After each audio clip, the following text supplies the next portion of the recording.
अपने मन को हटा लो और भक्ति भाव से भगवान शंकर की इस पावन कथा को सुनो। प्राचीन काल में एक शांत और पवित्र आश्रम में एक विद्वान ब्राह्मण अपनी पत्नी के साथ निवास करता था।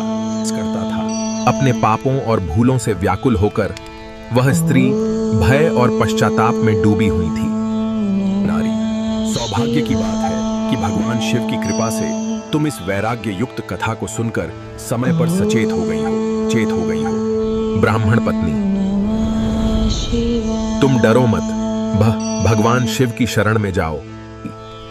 भगवान शिव की कृपा से मनुष्य के सभी पाप क्षण भर में नष्ट हो जाते हैं।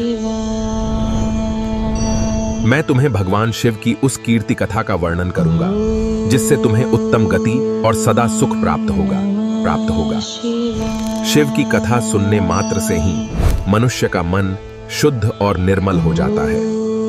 जो भी सच्चे मन से भगवान शिव की शरण में जाता है उसे मोक्ष और परम सुख की प्राप्ति होती है।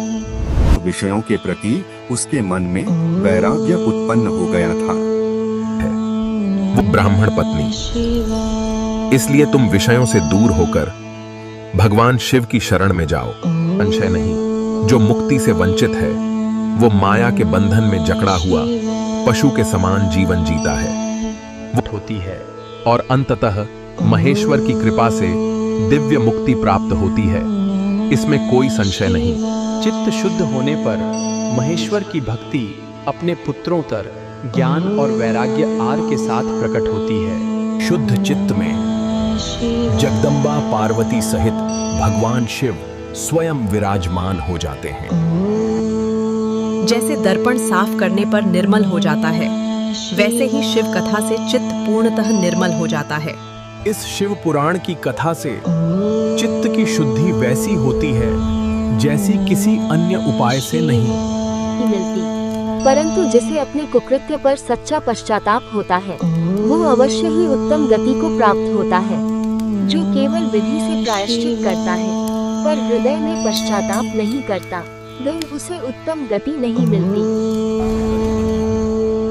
पश्चाताप ही पापियों के लिए सबसे बड़ा प्रायश्चित है। अब उसके मन में विषयों के प्रति गहरा वैराग्य उत्पन्न हो चुका था।